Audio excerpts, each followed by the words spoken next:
Hello and welcome to this video on the overview and guidelines of the fiscal year 23 operating support grants from Metro Arts. My name is Marissa LaRoe. I'm the Program and Evaluation Coordinator here at Metro Arts. So just a little bit of information about Metro Arts grants for those who aren't familiar.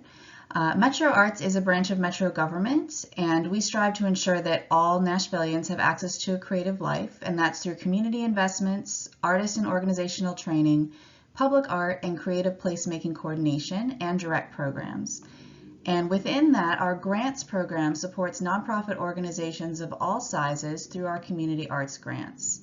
And we support organizations that are engaged in work that addresses one or more of the community outcomes that we seek to achieve. So everything we do here at Metro Arts is to support our three primary outcomes, which are vibrant creative neighborhoods, stronger creative workers, and deeper cultural participation. And all of that moves us toward our overall vision, which is to support a creative life for all Nashvillians. So similar to last fiscal year, for this fiscal year, in order to support Nashville's arts organizations and their continued recovery from the coronavirus pandemic, the Metro Arts Commission has again decided to focus funding on operating support only for this year. So those interested in project support should review our Thrive program, and information about Thrive is available on the Metro Arts website. More information about the next cycles of Thrive will be released this summer. So just as an overview of what we'll talk about today, we'll be going over the eligibility criteria for Metro Arts operating support grants. We'll look at the two categories of operating support grants. We'll talk about submitting an application and using the new Metro Arts submittable portal. We'll go over the grant review process, and we'll talk about management, reporting, and monitoring. So what organizations are eligible to receive operating support grants? Operating support grants are meant to go to arts-focused nonprofit organizations. So that means nonprofit organizations with a primary mission to directly support the performance, exhibition, or instruction of art. And art here is defined as dance, folk and traditional arts, literary arts, media arts, which would include film, music, performance art, theater, and visual arts. If you have a question about whether a certain genre would be considered art under our guidelines, you can feel free to reach out and ask us. Organizations need to be based in Metro Nashville-Davidson County, so need to have a business address that is here in Davidson County. And they need to offer direct artistic programming. So that means at least 6 months of arts-related activities and programming each year. So organizations who would not be eligible for Metro Arts operating support grants are non-arts organizations, so organizations that don't have arts as their primary mission. Arts organizations who focus on capacity building, technical assistance, or advocacy and don't offer direct artistic programming. Organizations who receive operational budget amendments or line items from Metro, except for those that are provided in the Metro Charter. And if you have questions about this, feel free to ask us. Friends of organizations whose primary purpose is to support government agencies or initiatives. Colleges or universities, public broadcasting stations, and arts organizations that operate as a legal subsidiary of a non-arts nonprofit organization. And as you go through the application on our submittable portal, it will walk you through an eligibility checklist just to make sure that your organization meets the criteria for eligibility before continuing with the application. So if you're eligible for a Metro Arts operating grant, how much can you request? The maximum amount you can request is 20% of your organization's average operating budget over the past 3 fiscal years. Now, one of our categories that we'll go over in a minute, core operating, is available to organizations that only have 2 years of financial history.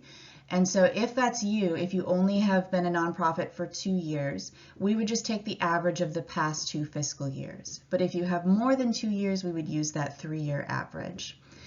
And again, we'll go over these categories in just a moment, but if you qualify for basic operating support, the award can go up to $300,000.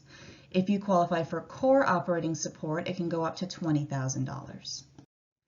So operating support grant funds can be used for salaries, artist fees, program and project supplies, performance space and facility rental, marketing and promotion, consulting fees, and equipment rental. They can't be used for capital improvements or equipment purchase, reduction of debts, food or beverage purchases, activities or programs with religious content, political lobbying activities, fundraising events, or purchase of property. And the time frame for these grants, all eligible fiscal year 23 grant activities and spending must take place between July 1st of 2022 and June 1st of 2023, unless otherwise noted in the guidelines. And the first 80% payments will be issued after execution of the grant contract is complete. The second 20% payment of the grant amount will be issued 6 to 8 weeks after the final grant closeout in June of 2023. And one note here, the contracting process through Metro typically takes 4 to 6 weeks. The contracts require multiple signatures from various Metro government departments, and so it takes some time to move through that process. And so we encourage you to return your signed contract and revise budgets if that applies promptly. Because the sooner you get those back to us, the sooner those first grant payments can be issued to you. And so if you do that as soon as you can, the first grant payments may be received between October 1st and November 1st of 2022. So our grants do require matching funds. There is a 25% match required. So that means that the applicant organization must contribute at least 25% of the amount that's awarded by Metro Arts. So for example, if your organization was awarded a $10,000 Metro Arts grant, that would need to be matched by an additional $2,500 not from Metro Arts. And those matching funds can come from a variety of sources. They might be corporate sponsorships, individual donations, foundation grants, state or federal grants, earned revenue. They just can't be from other Metro Arts grants or funds from other Metro departments, and they also can't be in-kind or non-cash donations. So you might remember that previously Metro Arts had required a dollar-for-dollar match for all of our grants, and the Metro Arts Commissioners made the decision to reduce that to a 25% match for this fiscal year, just to help out organizations who might be facing some budget shortfalls due to the coronavirus pandemic. So this change is effective only for this grant cycle, and it may change in future years. But for this fiscal year, that match requirement is only 25% instead of that 100% dollar-for-dollar match. So there are two categories of operating support grants: basic operating support and core operating support. Basic operating support is available to organizations with an arts-focused mission and average revenue of $100,000 or more annually, 3 or more years as a nonprofit, and at least 6 months of arts programming each year. Organizations requesting basic operating support can request up to 20% of their average revenue over the past 3 completed fiscal years, not to exceed $300,000. And this category is adjudicated every 3 years. So every 3 years, organizations can apply in this category, go through the scoring process, and then they retain those scores for 3 years and are re-verified each year. So the last adjudication year was in fiscal year 21. So the next adjudication year for this category will be fiscal year 24. So the second category of operating grants is the core operating support category. This is for organizations with an arts-focused mission and an average revenue of under $100,000 annually. For this category, you must have at least 2 years as a nonprofit and at least 6 months of arts programming or activities each year. And in this category, you can request up to 20% of your average revenue, not to exceed $20,000. So how do you apply for an operating support grant? There are 3, possibly 4 steps in the process. The first step is to create or update your givingmatters.com profile. And so that will include updating it with your most recent financial statements and your IRS Forms 990. And your Giving Matters profile, if you don't have this set up already, is a tool that's used by several funders throughout the Nashville area that just shows an overview of your organization, your mission statement, the makeup of your board, your different programs, your financial history. And the Giving Matters staff has coaches that can help you with setting this up if you don't have this set up already. So the first step will be to make sure that your Giving Matters profile is set up and updated. And then you'll complete the pre-application, so step 1 of the application process, via the submittable portal for Metro Arts. So this will be the first part of your application. You can find that via the Metro Arts submittable portal, and the link to this is also in the guidelines document. And for this step, you will need your IRS determination letter, and you'll need your most recent 990s. And this application will walk you through an eligibility checklist to tell you which category you're likely eligible for. Those documents that it asks for will be used to verify your eligibility for that category. So Metro Arts staff will review that. And then you will be sent via the email address that you used to set up the submittable account for that pre-application. So to that email address, we will send you either the full application form for core operating or the re-verification form for basic operating. So if you're a current basic operating grantee and you're going through the re-verification process, you still need to do that pre-application, and then we will send you via email the basic operating re-verification form. If you go through that process and you're eligible for core, we will send you via email the full application form for core. At that point, if you're applying for core, because core is the only category this year going through the panel scoring process, you have the option to participate in draft review coaching. So this is an opportunity for Metro Arts staff to read through your application, offer some feedback before it goes to the panel. Metro Arts staff do not make the funding decisions. They do not score applications. Community panel does that. We'll talk about that in just a moment.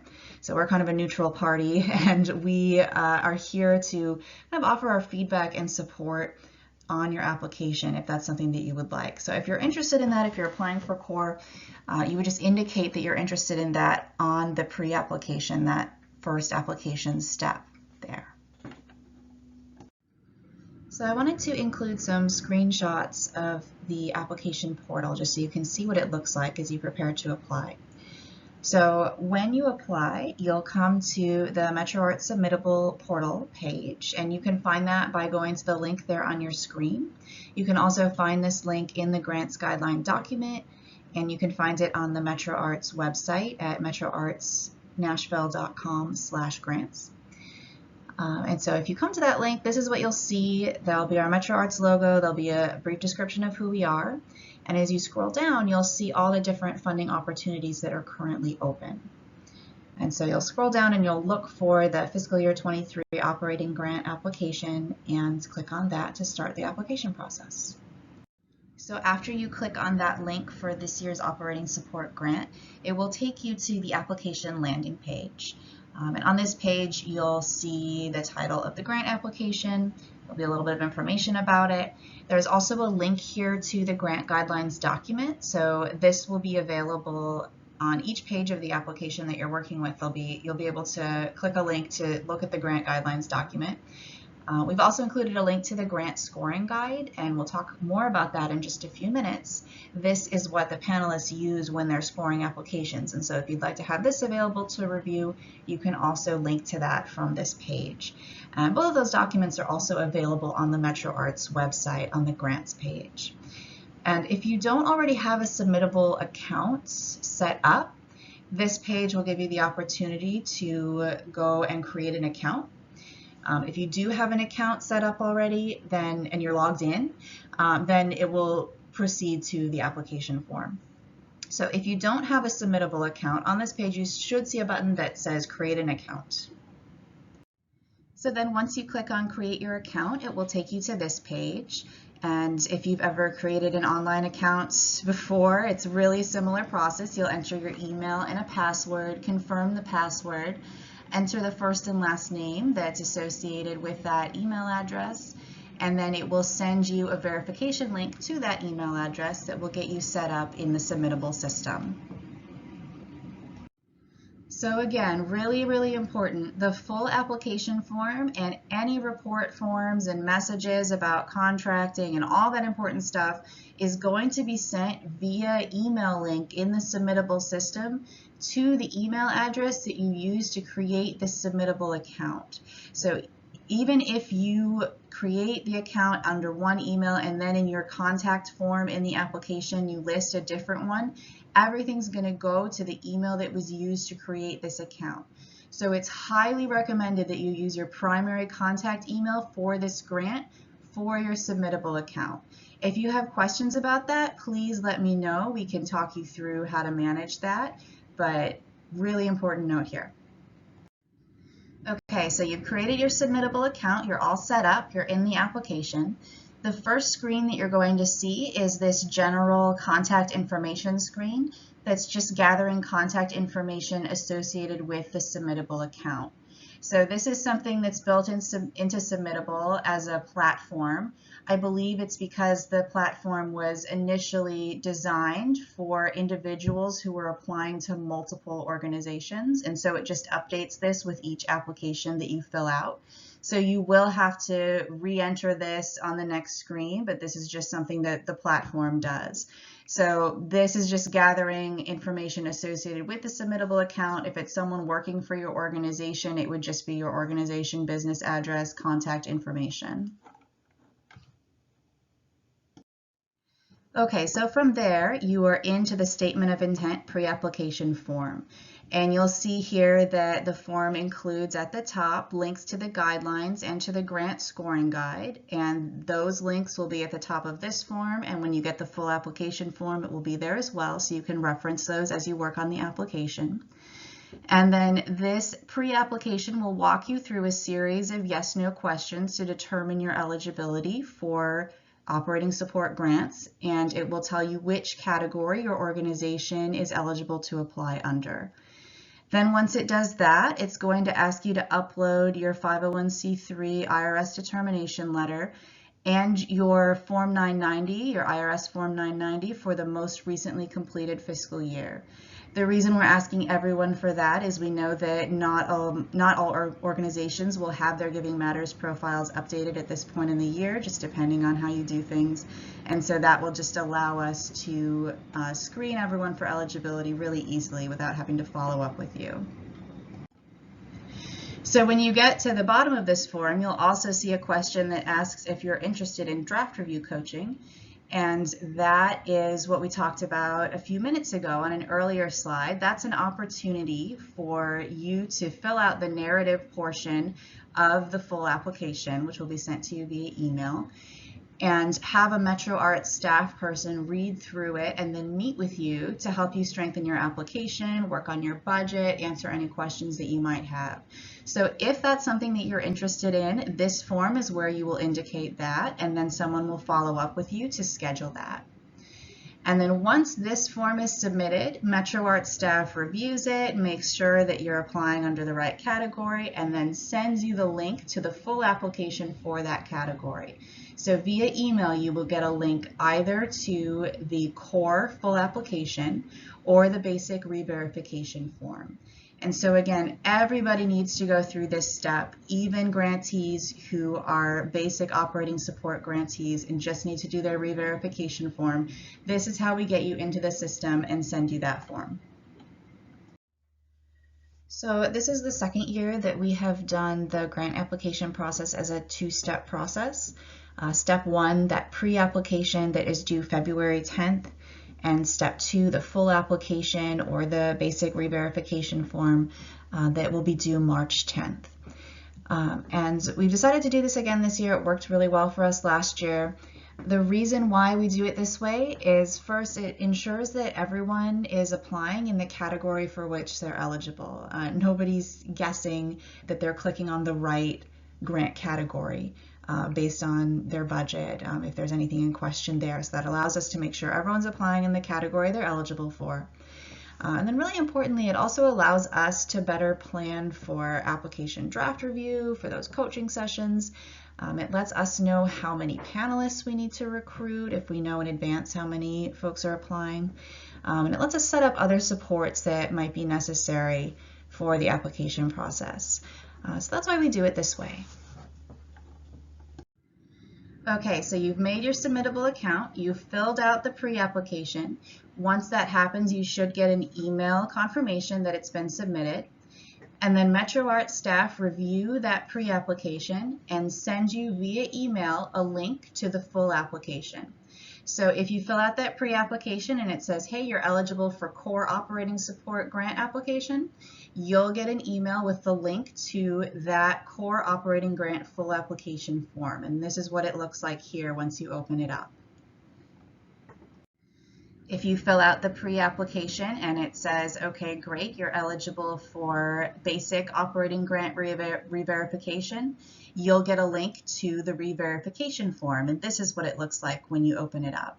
And again, on both of these forms, there will be the link to the grant guidelines and to the grant scoring guide at the top of each form. So you'll be able to reference those as you work. Okay, so that link to the full application or to the basic re-verification form is sent via email from the submittable system to the email address associated with your account. So if you are not seeing this email, check your spam folder because it does come from submittable. It's a submittable message, so it does sometimes go to email spam folders. There is another way to find the full application form and any other forms that are sent to you about the grant throughout the life of the grant. To do that, you can log into your submittable account and click submissions in the upper menu. You'll see the word submissions there at the top of your screen. And so if I was logged in as an individual user, this is what I would see. Here's a list of my submissions. And so I would just look on that submissions list for the current year application. So you'll see the top line there says MetroArts Strategic Funding Fiscal Year 23 Operating Support Grant. So if I clicked on the name of my organization, which in this case just says Test Arts Test, but it would be the name of your organization. If I clicked on that, it would open up another page, and I'll show you that. So from that submissions list, if I had clicked on this year's operating support grant to open it up, this is what I would see. There are 4 tabs: activity, messages, forms, and notes. If I click on forms, then I'll see any forms that are associated with that grant application. So you'll see there's a copy of my initial pre-application, and then below it is the full application that was sent to me, and I could click continue to keep working on that application. So easiest way to get to that full application form is to just follow the link that comes to you via email. If you want to get to it another way, it is possible to go in, click submissions, click the name of your application, the name of your organization, and then click that forms tab, and you can also find it there. So as you complete the full application form, you'll see that there are several required attachments, and I just wanted to go over those now. So in addition to having your Giving Matters profile updated and complete, you will need to upload a full profile PDF to the application, and we have instructions about how to do that in the grant guidelines document. You'll need to upload proof of arts advocacy. So this is evidence that your organization is advocating for the arts in your community. And in the grant guidelines document, there are several examples of what qualifies for proof of arts advocacy. This could be letters that you sent to public officials. It could be photographs of elected officials attending your events, all kinds of different things, media clippings. So check out the grant guidelines for more information about that. And then a required of at least 1, max of 3 support material attachments. And again, look at the guidelines for examples of what we're looking for here. This is really just anything that can support your application and show the impact of your organization. So it might be artist work samples, it might be letters of support, it might be additional proof of arts advocacy. So look at the guidelines for more information and ideas there. And then if this applies to you, disclosure of other Metro support. So if you get financial support from Metro government any other way, you'll need to upload a letter detailing all current and confirmed operational, capital, and in-kind support received from Metro Nashville government. And again, more information about that is available in the grant guidelines document.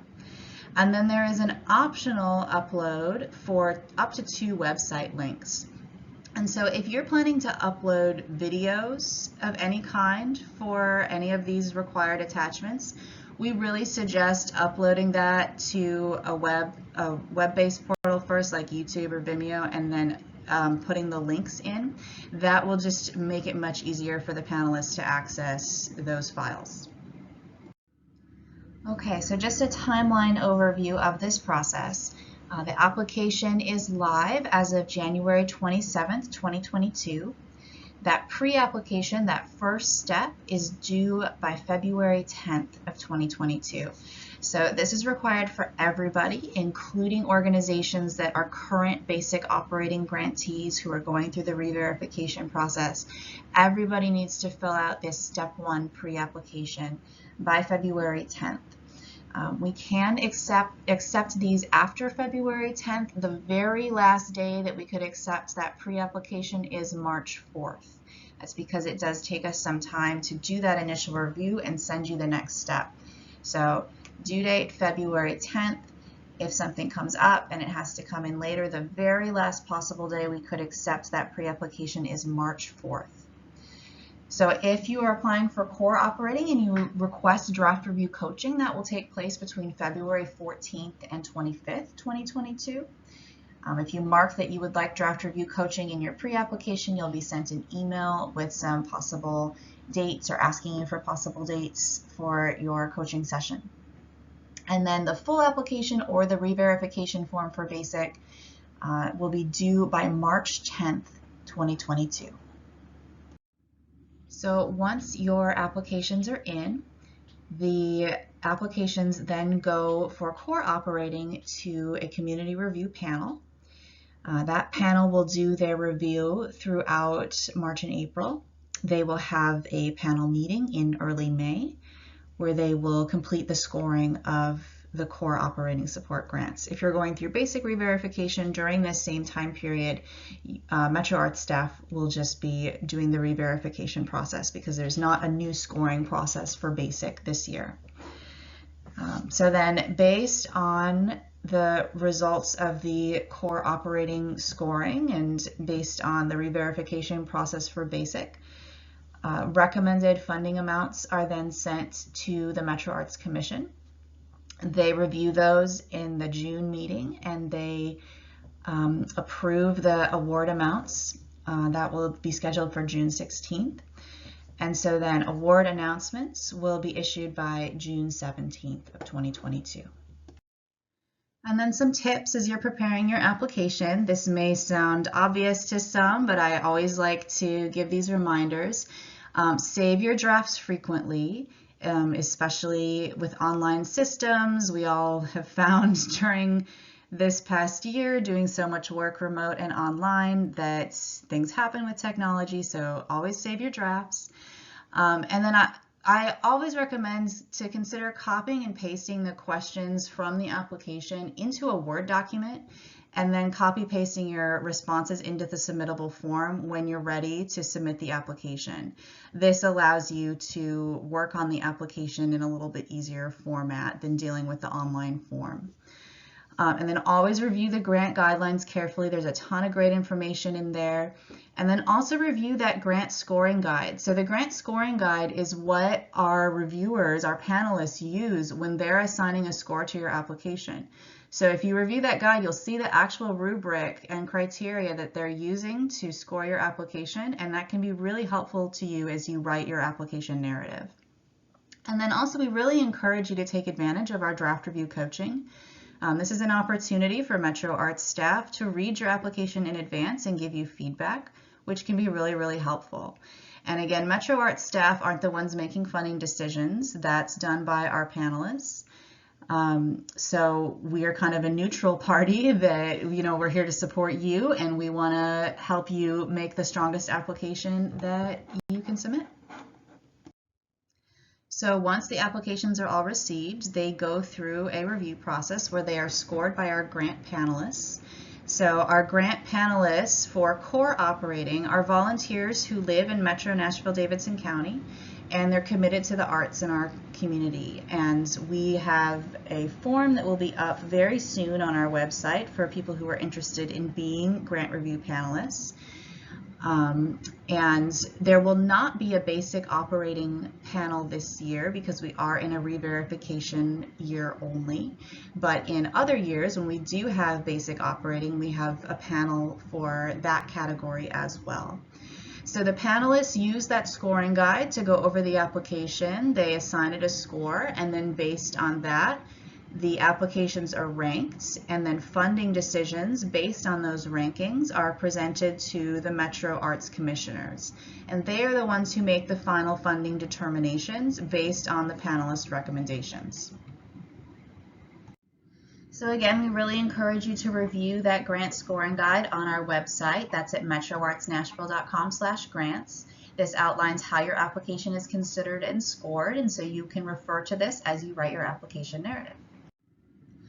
Okay, so after the applications are in, they've been reviewed and scored by the panelists, and the final decisions have been made by the Metro Nashville Arts Commission.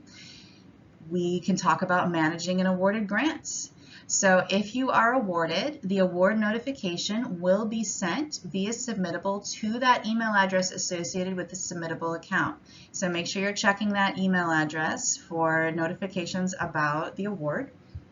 And the award notification will include information on how to sign the contract, how to submit a revised budget, and any reporting that's going to be required for the grant. We'll talk more about that in just a moment. And if your grant application is not funded at the full request amount, you will have the opportunities to submit a revised budget as part of this process. That will also happen through Submittable. We'll send you a form to complete. And so oftentimes, grants are not awarded at the full request amount just because of the volume of worthy applications that we receive. We cannot always fund them at the full amount. So if that happens, you will have the chance to amend your budgets and to submit a revised budget.